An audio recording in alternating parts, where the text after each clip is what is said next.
Assalamu alaikum warahmatullahi wabarakatuh. Hey fish family, welcome back to Tabarak Aquatics. I am Ross, and I'm going to be talking about a few maybe common, maybe not so common issues that you can have in the fish room. Just talk about some things that I got going on in my fish room and what I did to resolve them and ongoing problems that I plan on resolving and all that type of stuff.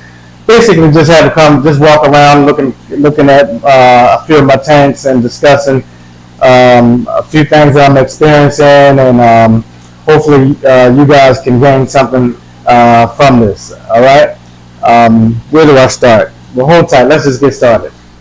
All right. Well, this time I'm going to start in this tank.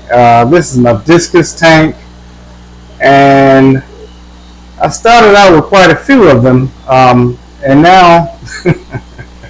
Troubles in paradise. Now I just have these three in here for right now. What happened was that this guy here, I took him out of quarantine and added him to this tank, and he chased all of the Discus around, chased all of them around, I guess trying to assert his dominance and work out their hierarchy thing, and stress the hell out of, well, I lost two Discus behind this guy right here. One of them I lost very suddenly overnight, and the second one I thought I had a handle on it. I think I treated it in. It had two issues going on, and I think I should have treated the other problem first. What I did was I treated the scariest thing, which is I thought maybe it had some gill flukes that it had got, and I treated with potassium permanganate, and then it occurred to me that the fish had, because it was breathing really heavy with the extended gills and so forth. So when you see heavy breathing and extended gills, the first thing you want to do is say, okay, I must have some flukes in there, and let me not hesitate, let me not waste any time. I'm going to go ahead and hurry up and treat these things before it run amok. So I treated it with potassium permanganate, and it did help a whole lot. It improved, the fish improved with its breathing and everything. However, I believe a secondary infection settled in because I treated it, put it back in this tank, and then it was fine for about 2 days, and next thing you know, it started swimming nose down, with the nose down, swimming, and looked like it can't keep its balance right and going up towards the top. So then at that point I had to switch speeds and say, okay, must be a swim bladder issue. So let me treat that. So I put him in a quarantine tank and began treating it with Epsom salt. The Epsom salt, I did that for about 2 days, and it wasn't helping much or whatever, and so then I started treating it with kanamycin. It died. I lost it. It died. Long story short, I lost the fish. It died. So now I have these three in here, but I do have some more on the way. I ordered some that should be coming to me in, I guess, about another 3.5 months.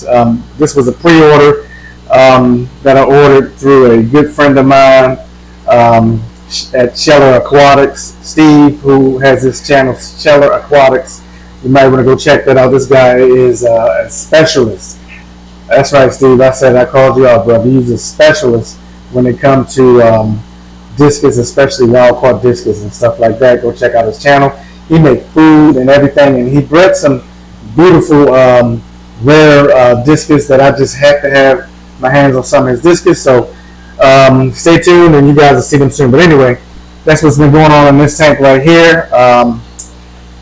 And also, I'm going to be upgrading these guys in here to a larger tank. Okay, they're going to be going to a much larger tank because of, let's not forget these guys here, these Ultim Angelfish that I have. Okay, so they're going in a larger tank with the, and after these guys, I'm going to let these guys right here grow out some more though, because I want them to get some good size on them so they don't get bullied to death. All this fish is way too damn expensive to be just throwing money away. But Because they get very, very large and have very tall bodies. They will be going along with the Discus in a much larger tank. And also, you guys give me your opinion. I think I'm going to move towards putting the Discus and these Ultrams in. Well, I'm contemplating. Am I going to stay with the Blackwater theme, or am I going to switch it up? Because learning through keeping these Blackwater tanks, I'm realizing that it's very hard to grow plants in these things. And if I'm going to do anything similar to a biotope, plants, biotope Blackwater don't have a lot of plants, if any at all. And I want plants, so I'm grappling with the idea of what do I compromise? Do I do a planted tank without the Blackwater, or do I do the Blackwater tank without the plants? You guys let me know in the comments. But these guys in here are doing very well, no problems, no issues at all. Alright, we're going to move on to the next tank. And here's Tut, my Fahaka Puffer. And Tut is doing well. And I'm standing back here because if I get close, Tut might try to act shy. Come on, Tut. Let's do this. Let's glass bang, man. Come on. Show the people you want glass bang, bro. Come on, Tut. Show what you got, man. See what I mean? I get close, and he go down there and sit at the bottom like a fat Easter egg. Come on, Tut. Well, that's Tut, my Fahaka Pufferfish. He's doing well. This is his tank. I'm going to be doing a makeover of this tank as well, because I need to add more sand in here, because Fahaka Puffers, well, all puffers, especially Fahaka Puffers, they like to bury themselves in the sand. They like to dig in the sand and bury themselves in the sand. And he has gotten extra large, and he needs more sand to bury his big fat body. And I have to catch this tank before the lights go off. I got these lights on a timer, and this one is timed so it can slowly dim out, and it's starting to dim. It's going into sundown mode. And this is Rose Gold, one of my flower horns. And I had a divider in this tank, and I had Rohan, or Star-Lord, my other flower horn, on the right side. And I decided that they look crazy as hell, because you can tell that they really want space to swim back and forth. A lot of people keep flower horns in a tiny, small tank. They say that they do better. I don't know, but I just think that, if you can give a fish room to swim back and forth, they would appreciate it. And I think they do appreciate it, because he swims back and forth. Alright, so this is Rose Gold, looking good, getting big. He got that big old tombstone on his head. Look at him get excited. Show him, man. Show him what you got, Rose Gold. This is Rose Gold, aka Roosevelt, or Roosevelt, aka Rose Gold. Show him what you got, man. And he's doing well. This is my Gold Fader flower horn. And sorry, y'all, I don't have time to clean up and do all that stuff to make this tank pretty for you guys. But I just want to show you. This is my Tigrinus catfish, and he's getting big. He's getting some size on him. Still slow growing, but he is growing, and he's doing well. Thought you guys might appreciate that.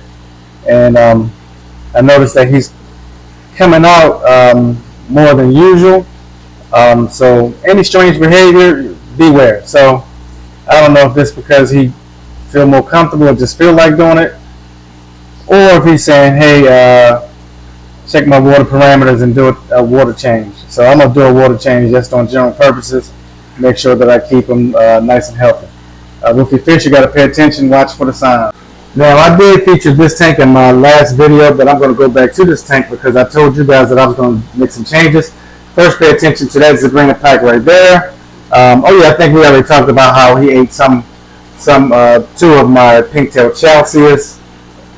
These guys right here are too big for him to eat, so he didn't bother them. But the two small ones he ate. So I put the other three down in my Avanar thread from the card tank.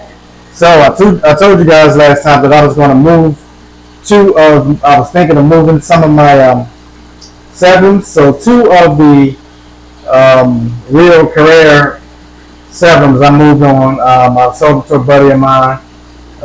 They are the Red Tiger sevens. So I kept two, a male and a female. This is the female, and that's the male back there. You can see by the heavy worming or red warming pattern on his cheek versus the lack of warming pattern on her cheek, but male and female. I kept them. We're gonna see what happens, but I'm still considering maybe moving them. But I'm just so in love with them because I got them when they were just the size of my thumbnail.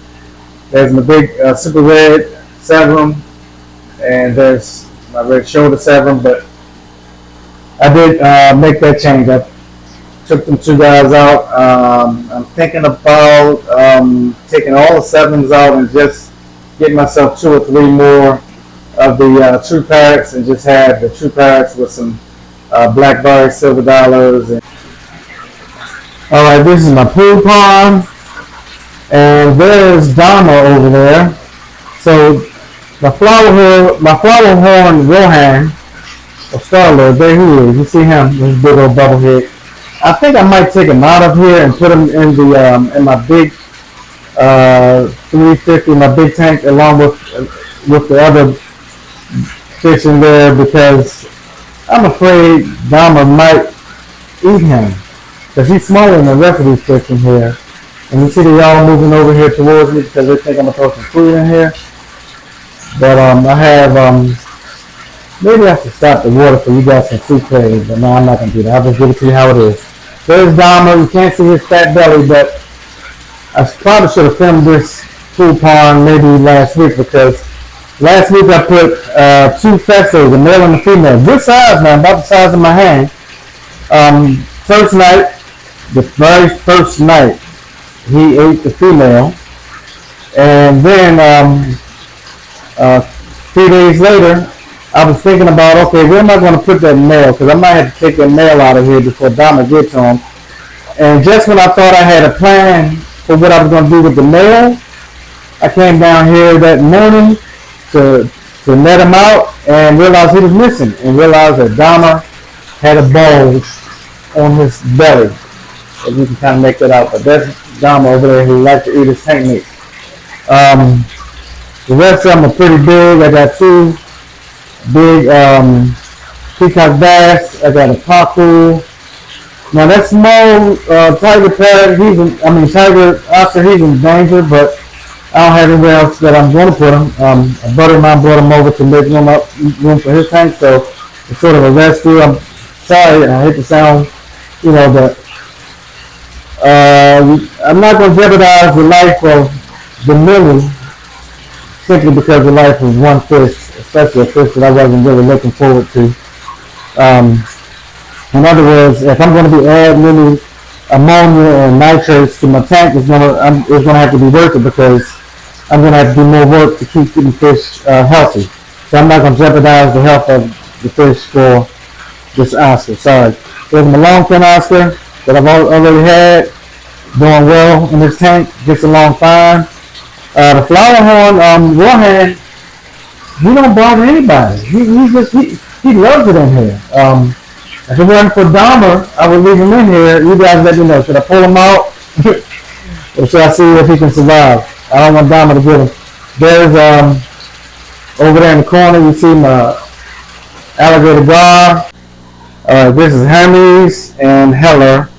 And I've been warned several times not to take this divider down, but I think I'm going to take it down. I'm tired of seeing them cramped up in this tank like this with the divider up. So what I intend on doing is buying a whole bunch of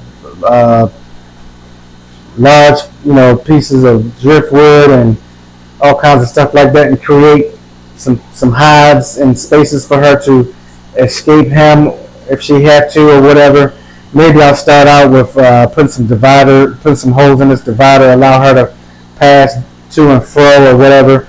But I'm thinking to just put a whole bunch of driftwood in here for her to find her safe spaces, safe zones, and just open this tank up. And because this guy right here is getting real big. If I don't do that, I'm going to have to move her on so that this big guy can have more space. He seems happy. He's healthy, and he's greedy too. He think I'm gonna put food. Look, I'm looking at the top of the. He think I put some food in here. But this guy grew a bunch. I mean, really, he is a total don. He is a don. Don. All right, he's looking good. Hey man, come on over here and chase my hand so they can see your side profile.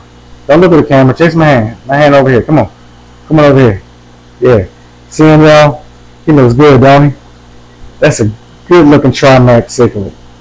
Yes, I love him. That's Hermes Trismegistus. And this is Hella, his female.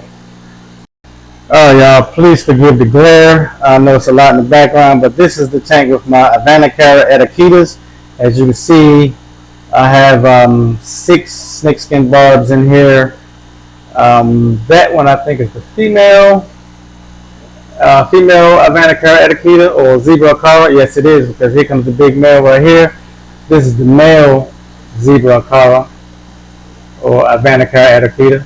There's a female coming up in front to get curious about the camera and stuff like that.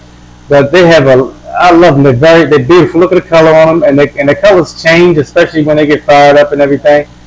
But I love their colors. You know, they have a lot of character and expression on their faces. I'm loving this tank. Now, as I think I said before, those barbs right there, the filament barbs, I'm going to take them out. I got other plans for them. They're going to come out. Probably put them in the tank over there where the Tigrinus catfish is in that one.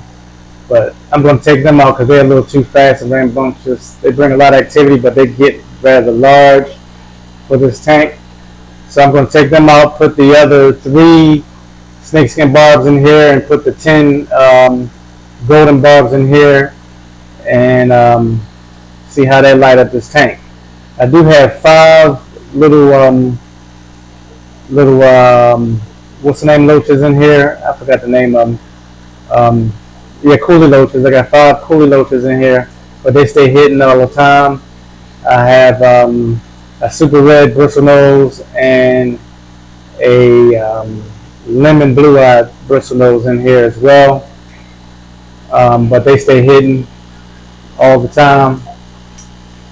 And as you can see, those filament barbs like to eat on my plants, but hey, this is a black water tank, so at this point, who cares? Hopefully, you know, if the plants don't survive, they don't survive, but they'll probably be better once I take them filament barbs out of here. All right, and we're going to end it right here. That's going to be it, guys. Thank you very much for sticking with me watching this video. If you haven't already subscribed, please subscribe to my channel. Subscribe, please comment, please share, please like. All the activity that you guys do, it do help promote my channel. All right. So all the activity and all the business and all the views, I need all of it, every bit of it. And all of you who already have subscribed, and all of you who regularly leave comments and likes, I greatly appreciate you. I swear I do.